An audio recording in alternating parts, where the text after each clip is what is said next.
Hi, this is a video on Rusbult's investment model of relationships. It's from the relationships specification and it's number 3. We're still looking at theories of romantic relationships. So all of these theories are trying to predict whether people will stay in a relationship or if they will end it. So we're not looking at why people are attracted or how they get together. We're looking at people who are in a relationship and are they going to maintain it or will they end it? So Rusbult's investment model is a development of the social exchange theory of relationships, which you looked at earlier on in the specification.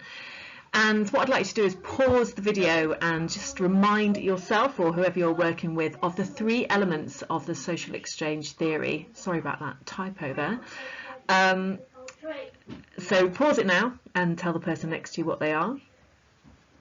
And you should have identified that the social exchange theory of relationships involves the idea of profit, which is looking at the costs and rewards within a relationship, the comparison level, or the CL, which was you compare your current partner to all of your previous partners and your expectations of what a partner should be, and that might be from the media or from your upbringing.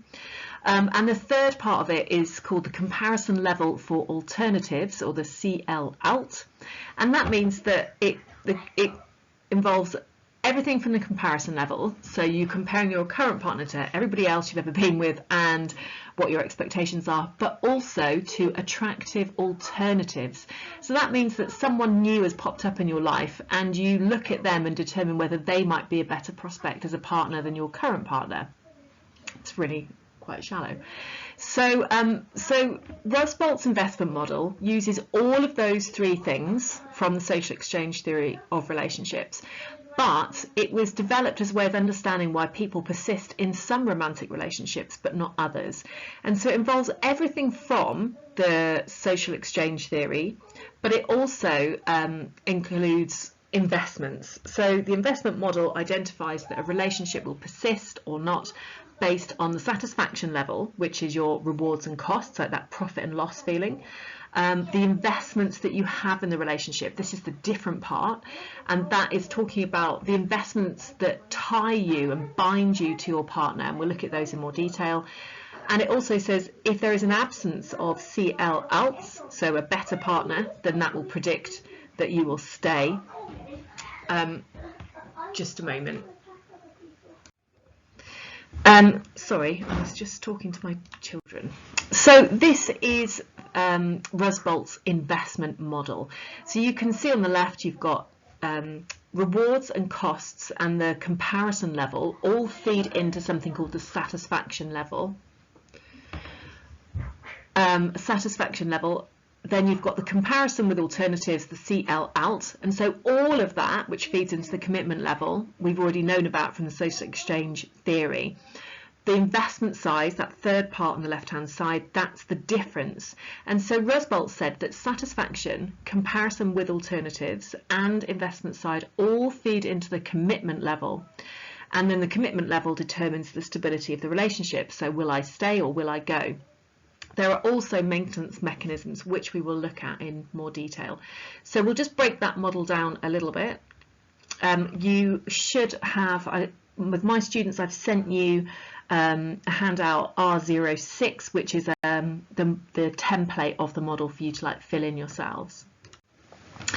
So the satisfaction level is made up of those rewards, costs, and the comparison level. So if you pause the video, remind yourself or remind who you're working with, what are the rewards of being in a relationship, what are the costs, and what does that comparison level mean? So pause it now. Welcome back. So you should have identified the rewards might be things like they could be financial rewards, they could be intimacy, companionship, fun, shared friends, that kind of stuff. The costs of being in a relationship could be the time that you have lost, that you know, to do your own things like hobbies or friends, and the costs also could, like the rewards and costs, it depends on the relationship that you're in. Like the same thing could be a reward for one person and a cost for another. So, but just make sure you identify at least some of those rewards and costs. And the comparison level, as I said earlier, means that you compare your current partner to all of your previous partners and your expectations of what a relationship should be. And so based on those three things, Rusbult said you have a satisfaction level. So if your rewards are high, your costs are low, and your comparison level is high for your partner, then your satisfaction is high. But you may have high costs. You may be comparing your current partner disfavourably, thinking, well, they don't provide the same level of, I don't know, entertainment or fun or stability that a previous partner did. And so the satisfaction level will be high or low depending on those three things. But so the social exchange theory kind of stops there and says that well, it also has the comparison level for alternatives, but it's saying that it's largely dependent upon that. Whereas the investment model says that that is important, but it's not the sole thing that makes up your commitment. So it also involves the comparison level for alternatives, which again is the you compare your current partner to all of your previous partners and your expectations based on media and maybe family models, but also you compare your current partner to any possible new attractive people in your life. So you might have met someone new at work or college, someone pops up in your life and you decide whether your current partner is as good as them. And if you will remember, like, can you pause it and have a think and tell people why is it so important in determining whether a relationship will be maintained? And can you recall previous research that we looked at, the evaluation points from the social exchange theory of relationships that provided evidence for the CL out? So just pause the video and think about how important it is. Okay, so hopefully you've remembered that there was the experiment that showed they interviewed loads of student couples who were interviewed every 10 days for about 7 months, I think. And in that research, they found that rewards were important, costs weren't that important, but the deciding factor of whether people broke up was the CL out. Kind of really shallow, saying that people would stay in a relationship even if it was rubbish until someone better came along. But it is an important aspect. A lot of people in life, they won't leave their current partner unless there is an attractive alternative. Sorry, I'm stumbling over my words. So Rusbult, have a look at the template that you've got in front of you if you're my students. So it's the satisfaction level and the CL out that feeds into commitment, which is all previously we've looked at in the social exchange, but this is the difference in the investment model. It's this one, it's the investment size. So when we talk about investments, first of all, that is the fundamental difference to the social exchange theory, and it will explain why people don't leave relationships if the costs become higher than the profits or if an attractive alternative appears. So this is saying your investments are even more important than your profits and losses and whether there's anybody else on the scene. And they're talking about the investments that you've made into that person. We're not talking about like investments in Bitcoin or anything like that. It's saying that you feel that you have invested so much in your partner that you don't want to let that partner go because you'll lose your investment if you lose that partner. And so the investments, they refer to the extent and importance of the resources associated with the relationship. So those could be, well, we'll look at what those resources are. But an investment is understood as anything we would lose if the relationship were to end. So can you identify typical investments that would be lost when a relationship ends? Think about what might people lose if they finish the relationship. Think about the investments they will have made, and don't just think about financial ones. You can think about financial ones, but think a bit more outside the box. So pause the video and come back in a moment. So we're looking at what those investments are. Rusbult says there are intrinsic and extrinsic investments. So let's look at the purple ones first, the intrinsic investments. This means the resources we put directly into the relationship. And so some of those are tangible, which means it's really easy to quantify what those are. So it might mean that like the money that you brought into the relationship, the possessions, the gifts, all that kind of stuff would be lost if you ended the relationship. But they can also be intangible, which means they're a bit harder to quantify. So the energy, the emotion, and self-disclosures that you have invested into that person. So do you remember at the beginning of the unit we talked about self-disclosure as a factor affecting attraction? Excuse me. Self-disclosure was like, the gradual and reciprocal disclosing of personal information to each other, and it made the attraction grow. And the reason is because you built trust with that person. So you have invested trust through self-disclosure into that person, and if you left the relationship, then that person might not honor your trust, and so that might be something that has been brought into the relationship.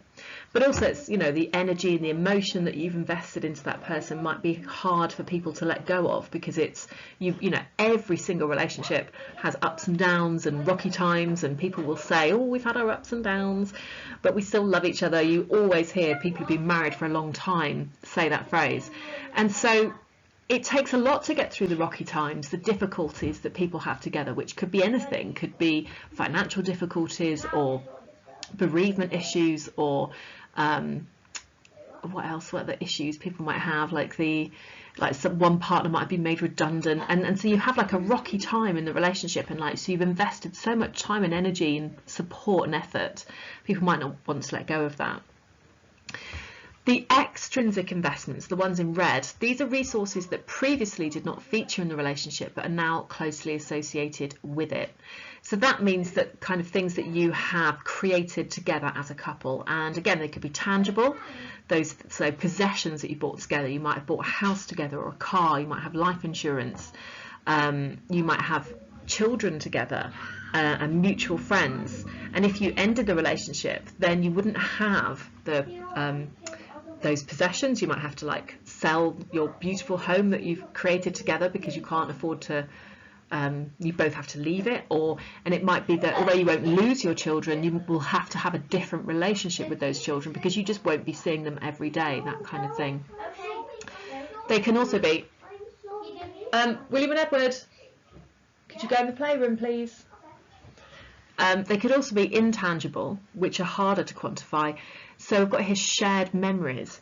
So when you're with someone and you have shared jokes, shared memories together, no one else can really understand or have that experience with you.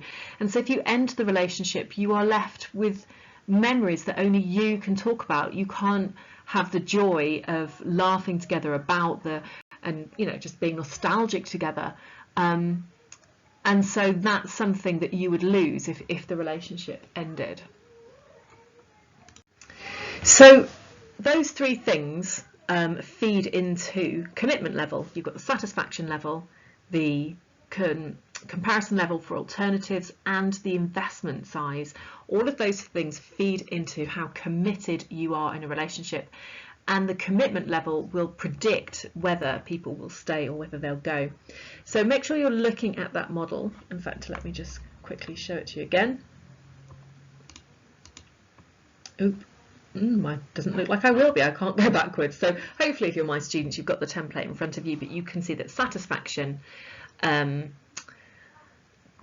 alts and investment size feed into commitment level. And Rusbult argues it's the commitment level is that strong indicator. It's not just satisfaction like social exchange theory says, it's the commitment level. And Rusbult argues that the main psychological factor that causes people to stay in romantic relationships is not the satisfaction, but it is commitment. So it helps explain why dissatisfied partners may choose to stay in relationships, and it's because they are committed to their partner. And the commitment arises mostly because of the investment that they do, and they don't want that investment to go to waste. Therefore, they will work hard to maintain and repair a damaged relationship, especially when it hits a rough patch. And so that's where we look when we talk about people will work hard to maintain a relationship if they're really, really committed to it. So the maintenance mechanism. So if people are in a relationship and the satisfaction level is low, that means that they're not very satisfied, and it might be that there are other attractive alternatives who are begging them to leave their partner and start a life with them. So if that happens, then maintenance mechanisms come into play, and that means that you will do things that will help your relationship stay on track. So the maintenance mechanisms are accommodation, and that doesn't mean somewhere to live. It means that you will accommodate your partner's like things that irritate you. I always give an example. I shouldn't say this because I'm doing this video from home and my husband's in the kitchen. But like, my husband's a huge fan of Formula One, as is my oldest son now as well, and it bores me to death. Sorry, you Formula One fans, and I know there's a few of you. I mean, millions of you. I don't like it, but I will accommodate the fact that he will spend the entire, you know, like, not the entire weekend, but there's qualifying, I believe, on a Saturday and the race on the Sunday, and sometimes they even watch it on a Friday. And so I always have to kind of plan around that. I'll accommodate around it, because so accommodation is accommodating the things about your partner that you don't necessarily enjoy or like yourself, but you accommodate them because you want to maintain your relationship. There'd be no point kicking off every time it was on, because it's on for 8 months of the year. So and that's just an example, you know, for your own relationships, there are bound to be things that you accommodate for your partner. Maybe their terrible driving, or their obsession with eating smashed potato or something weird like that. You also, another maintenance mechanism is that you have willingness to sacrifice. So that means that you will make sacrifices for your partner, and that you are willing to do that, that you do it with a kind of joyful heart, and you realise that not everything is going to go your way, but that if you're willing to make sacrifices, then the relationship will be smoother. And remember, it's got to be both parts of the relationship. It can't be both partners in the relationship, or all of the people in the relationship if you've got one of those. So you'd be willing to make sacrifices for your partner. A huge one is forgiveness, and that means that your partner's done something that you have to forgive, and if you don't forgive it, then the relationship can't continue. So usually it's things like hidden things in the relationship, which might be that they are having an affair, or it might be that they have been gambling away your life savings, or, you know, it's usually like pretty serious stuff that you have to forgive. If it's something small, then you just brush it off. We're talking about really, really heavy stuff here, and if you can't forgive it, then you can't maintain the relationship. The next one says positive illusions. And so if you have heard the expression like putting somebody on a pedestal, that means that you put someone up higher than they actually are. If you're putting positive illusions on someone, then you have like really positive thoughts about your partner. So they're the funniest person you've ever met, or they're the most generous person, or they're the most fantastic father or mother, or whatever they are. And so you really cloud them with that kind of like angelic halo above their head, because that will help maintain the relationship. And the last one says ridiculing alternatives. So that means that if a CL out, if a comparison level for alternative person pops up in your life, then you ridicule them. So you might, you don't realise you're doing it. It's an unconscious mechanism where you're saying, oh, they're just so full of themselves because they just went on and on about how great they are, when really they might have just been telling you a funny story. So you ridicule them, because that saves your relationship. If you ridicule them, they can't be a CL out. They can't be someone you can leave. And so that's another way of maintaining the relationship. So there is an example of relationship mechanisms in place with Bill and Hillary Clinton. So this is an example from history.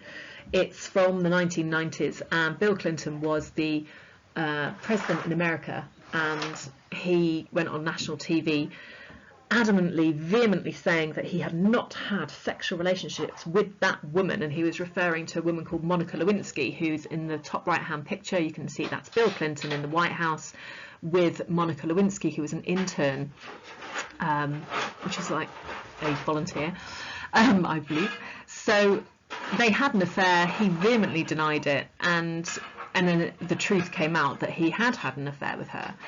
Nothing was really mentioned at the time about his humongous abuse of power, but that's maybe for another video. But Hillary Clinton, his wife, who you've probably heard of because she went for the presidency at the same time as Donald Trump, she is still married to Bill Clinton, so she had to enforce maintenance mechanisms. And there's some really interesting videos you can watch or read about how she forgave him and what she had to lose if she didn't. I think she's a very good example of the investment model of relationships, because she talks about forgiveness, that she had more to lose by not forgiving him than she did to forgive him.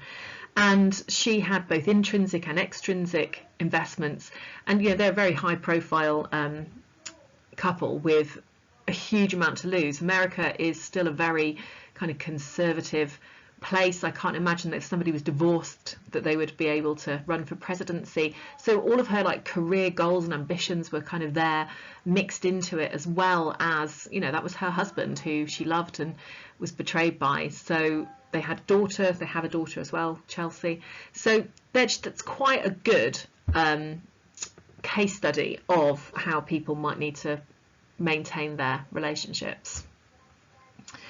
So you wouldn't necessarily need to include that in the exam. I'm just thinking that in the exam they might give you a scenario of people who have had to make maintenance mechanisms. So it's just good to kind of have a think about it, so you might be prepared for any questions on that. So we're going to look at some evaluation points, and what I'd like you to do with these evaluation points is they're pretty straightforward, but I would like you to create something, do something creative, get some images or some pictures, draw something. If you're good at drawing, if you're not like me, then just find some good images to put with each of the evaluation points, because it will really help encode that when you're trying to remember. So there is research support for the investment model. There's a meta-analysis, which means a study of studies. So there's a review of 52 studies from 5 countries, and they all found strong evidence that satisfaction, CL-ALTs and investment size all predicted commitment to the relationship, and that high commitment was correlated with the length and stability of the relationship. And this was true, and this is really good because it's true for men and women from different cultures in both homosexual and heterosexual relationships. Hooray, they've actually branched out a bit. Psychology is often guilty of only looking at heterosexual relationships. So what I want you to do is just think about those two correlations they've talked about. The correlation commitment is positively correlated with the length of a relationship, and commitment is positively correlated with the stability of a relationship. So first of all, estimate or just tell me what the correlation coefficients might be, and then sketch the appropriate graphs to display the data as well, and think about why that is evidence for the investment model. The investment model also provides an explanation for why some people might stay in an abusive relationship.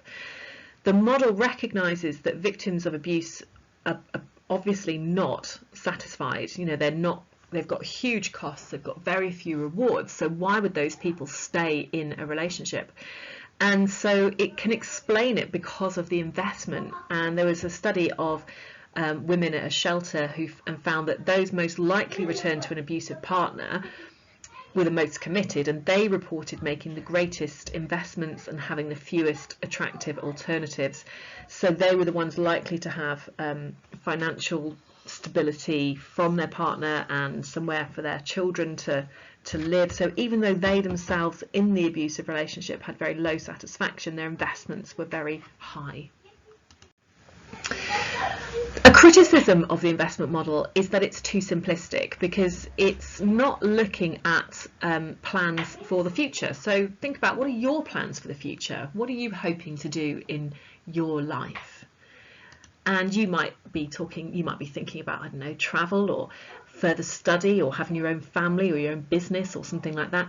But what if you were in a relationship? What would your future plans be together? And they might be similar. They might be things like traveling together, or having a family together, or having a business together, or getting a dog together, something like that. So Goodfriend and Agnew, you don't need to know the names, 1998, not 998.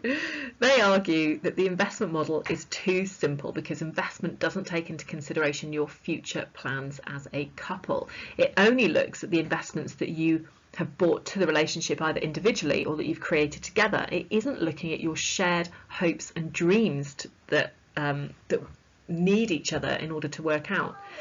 So the original model fails to recognise the true complexity of investment, specifically how planning for the future influences commitment.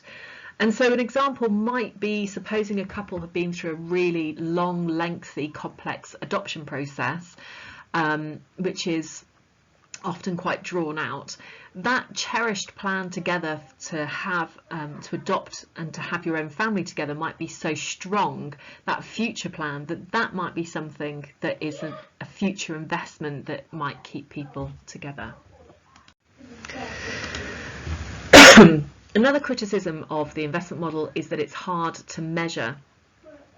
So it's difficult to measure the components of the investment model, but researchers have developed the investment model scale to overcome the issue. So that's a questionnaire to determine investment size, and the scale is high in reliability and validity. However, it's relied on self-report, which is open to social desirability. So the questionnaire is your self-report, and so obviously social desirability is always an issue where people lie to make themselves look like a better person. So an example of that could be that maybe people might be asked questions about their children as investments, and they may answer in a way that truthfully represents their commitment to their children, but that might not necessarily translate in commitment to their relationship. Now, there's a completely common existence of what we refer to as blended families now, where people get together and have various step parents and step siblings and stuff, and that wouldn't exist if people didn't leave their current relationships. And as an example of perhaps that people might not want to say in a questionnaire that they would be willing to have a different relationship with their children to end the relationship, but actually they would, because it happens all the time. A research methods question for you there. Could you identify how to assess the reliability and validity of the investment model scale? The last evaluation point is that it has a very wide application. So the investment model is brilliant because it's been found to apply across cultures such as the US, the Netherlands and Taiwan, across sexualities, including heterosexual and homosexual relationships, and different types of relationships, such as being married or not married, friendships, abusive and virtual relationships. So it's far-reaching, and that's a real strength of the model.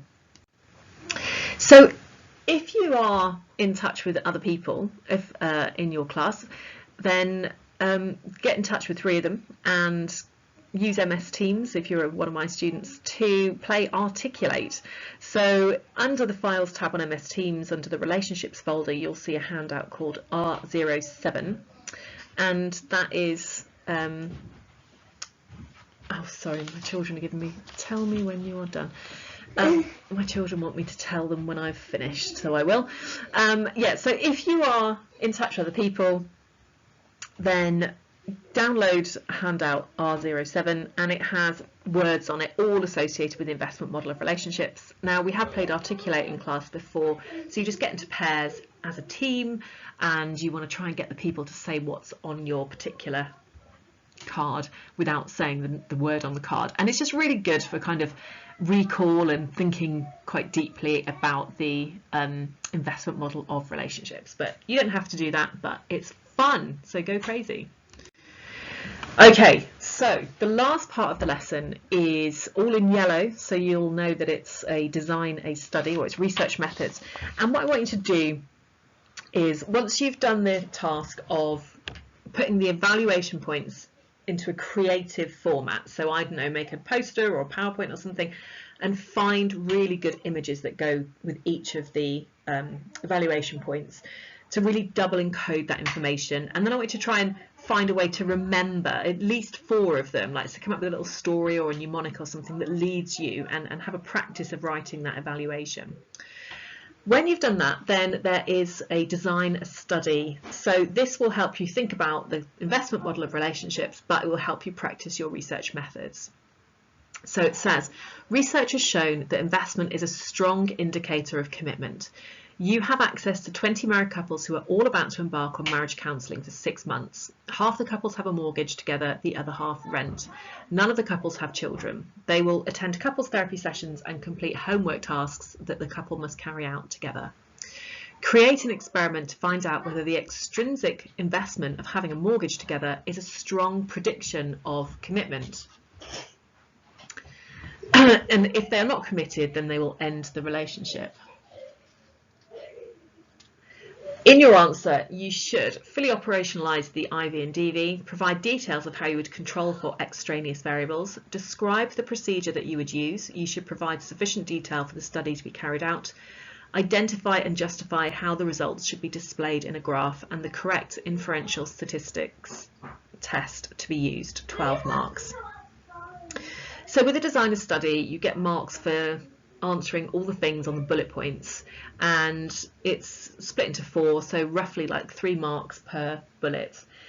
And so I want you to design this experiment.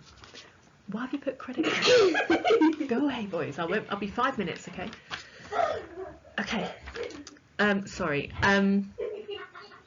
Okay, so it's an experiment, so you are looking at the difference between the couples who are married and have a mortgage and the couples who are married and rent. And what we're looking at is that extrinsic investment of having a mortgage, like they have been investing their money into a house together, will that be enough to mean that it will increase their investment size, their commitment level? So I want you to have a go at this, and the bit that most people trip up on is the second part, which is provide details of how you'd control for extraneous variables.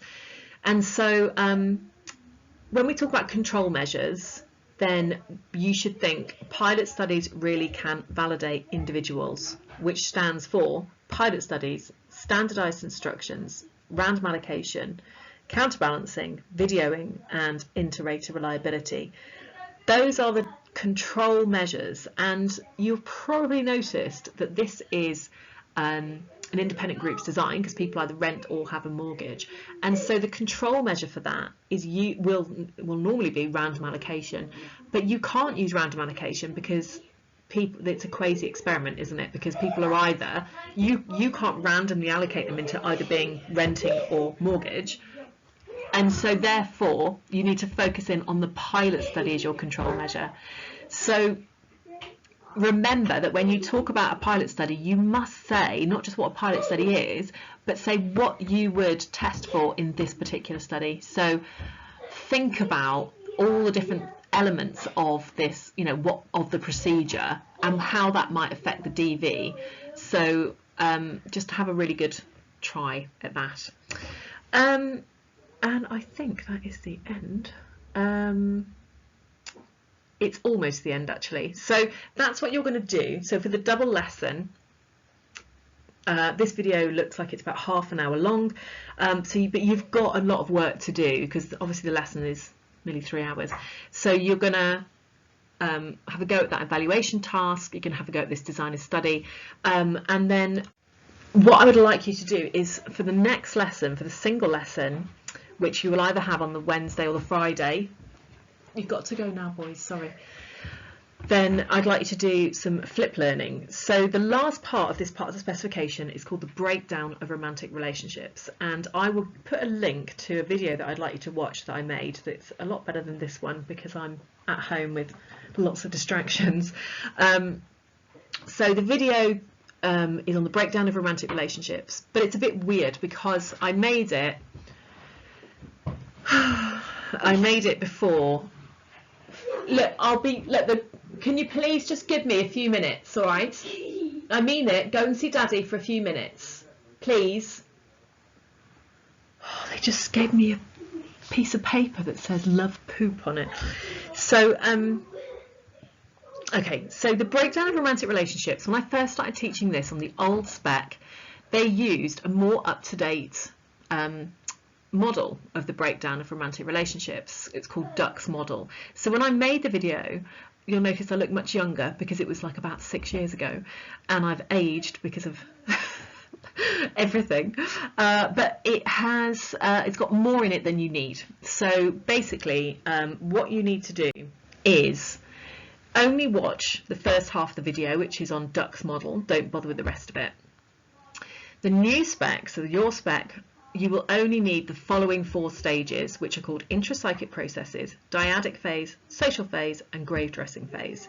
The new spec ignores stage 1, which is called breakdown, so just forget about that. And the new spec, the one you use, uses the 6th stage called resurrection processes as the first evaluation point, saying that this is an updated version of the original 4-phase model.